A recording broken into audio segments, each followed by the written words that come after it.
Hey, it's me, Destin. Welcome back to Smarter Every Day. You've probably cranked a car engine thousands of times in your life, right? You're familiar with that roar as the engine comes to life? Have you ever thought about what's going on inside the engine?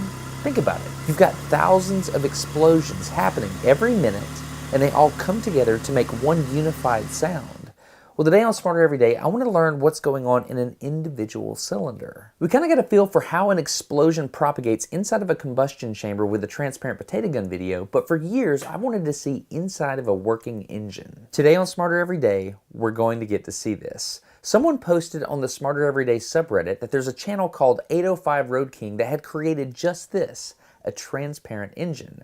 So I loaded up the high-speed camera and went to Cinnaminson, New Jersey to meet Everett. This looks like the right place. You Everett? Destin! Hey, what's up? I'm Destin. Come on in. We're just getting your phone because my phones are out. Hey, what's up? I'm Destin. Come on in. How's it going? Pretty Pleasure good. to meet you guys. Oh, dude, you have a jukebox. You like that? In 1953. That's awesome. That's awesome. I'll let you take a picture of it later. How you guys doing? Is this the shop? This is it, man. It smells like... Oh, it smells like freedom. This is Everett. He works with his buddy Mike to create all kinds of little mechanical marvels. Their specialty is taking apart a single-cylinder Briggs & Stratton engine from the 50s and converting them into all different types of things. For example, this one is turned into a hit-and-miss engine, which is really hard to do. This one is an absolute Frankenstein. They took 4 single-cylinder engines, chopped them up, and put them together to make one 4-cylinder engine that runs like a kitten. It's amazing. The seam is actually right here. And you welded that? And here, yeah. There's a. How did you weld 4 engines together and then have it aligned so a crankshaft could go in there? It took a long time to do. If you don't really appreciate what I'm saying here, just understand these guys are doing very difficult things with very crude tools. They're basically performing mechanical magic, which is why I wanted to see this. This is it, huh? That is it. I love it. On a normal Briggs & Stratton engine, the spark plug is right in the middle on the top of a cylinder and is fired by a magnet that moves past a coil. These guys moved the spark plug so you can see down into the engine and came up with a clever way to fire it with a buzz coil from the 1920s. They're also running the cylinder on propane instead of gasoline because it's cleaner and it makes the engine last longer. Now that we understand that this is basically a normal engine that they're taking the metal head off of and replaced with an acrylic head, it's time to get the high-speed camera set up and see the one thing I've been wanting to see for several years. An explosion inside the engine. I can't tell you how excited I am about this this camera mount you built with its engine hoist. It's like, this is the most acoustically pleasing thing I've seen in a while. I just triggered it.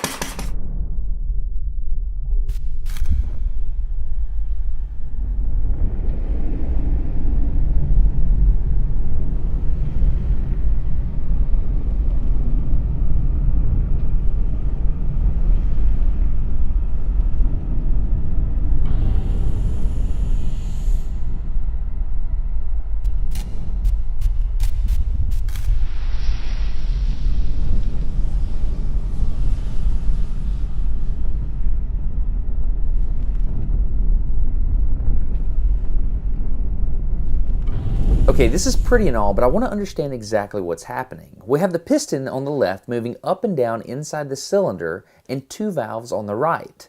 Let's take a look at how a 4-stroke engine works and count off each of the 4 strokes along with me. The first thing that happens is one of the valves on the right opens, allowing a fuel-air mixture to be drawn into the cylinder. This stroke is called the intake. When the piston gets near the bottom of the cylinder, the intake valve closes and then the piston starts to compress the gas. This is called the compression stroke. The third stroke is the pretty one. This is called the power stroke. The explosion happens and increases the pressure inside the cylinder, which applies force to the face of the piston, pushing it down. When all those gases have burned after that third stroke, the exhaust valve then opens, and the fourth stroke, called the exhaust stroke, clears the cylinder of all those exhaust gases.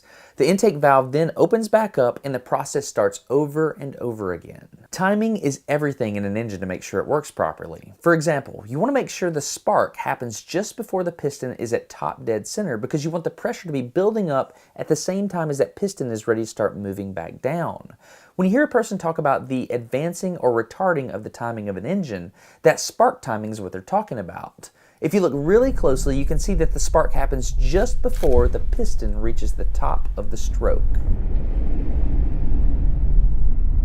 I asked Everett and Mike if they would dare to run the engine on gasoline for me because I wanted to see a brighter flame. I was really excited when they said yes, and I was even more impressed when they said that they could change that engine over in just a matter of seconds. So we're already converted? Like, you're done? That's it. That was fast.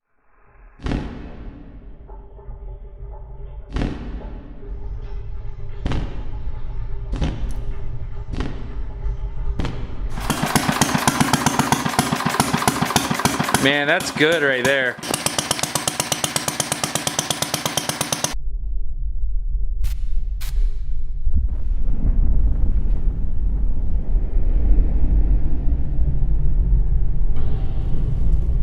Okay, now that you know how an engine works, watch each of the 4 strokes and see if you can identify each one.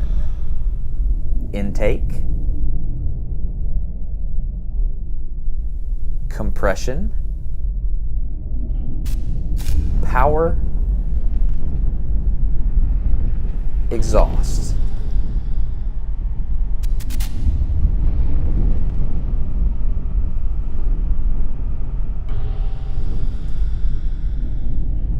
Intake, compression, power, exhaust. Now think about the engine in your car. All the explosions are synchronized together to make that one constant engine roaring sound. I think what I found really refreshing about making this video is you've got Everett, who's retired, and you got Mike and Bill, who later came in the shop and helped us out. These guys are totally different generations, but they're all working together because they absolutely love engines in like a completely unapologetic way. It's beautiful. Anyway, I'll leave links in the video description to all of their YouTube channels, and I would enjoy it if you would consider subscribing. They're small channels. That kind of thing would really help them out. Big thanks to 805 Road King for helping me visualize an engine. So thank you very much, Bill, Everett, Mike. It was a blast. Dirt Bike 5100 and Small Engine Mechanic. Oh, there you go. So these guys all have YouTube channels. I'll leave links in the video description. I hope you enjoyed this episode of Smarter Every Day. It was sponsored by Audible, and the book I'm about to recommend means a great deal to me. You know, Everett and Mike, they have this, relationship, even though their ages are quite different. My dad recommended that I read this book a long time ago, and it was fantastic. It's about a young man trying to figure out his way in the world in 12th century Europe after his dad is taken. We'll just say that. I don't want to give anything away, but it's called The Walking Drum by Louis L'Amour. That is John Curlis, and he does a dang good job reading this book. I enjoyed it. It's a thick book, so I can't really sit down and read this like I used to be able to, but with audiobooks, I can listen to it back and forth on my drive. I've even listened to it while like bush hogging a field. I really enjoyed this book. It's full of fantastic quotes that it's just wisdom. I really enjoy it. So please get this book at audible.com/smarter. There's a behind-the-scenes video on the second channel. Goes into the timing of that engine, how they adjust it, how they shape the acrylic, all that cool stuff. Go check it out.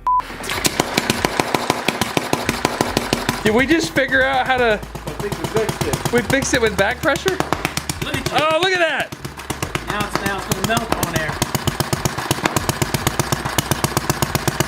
Wow. It just needed back pressure?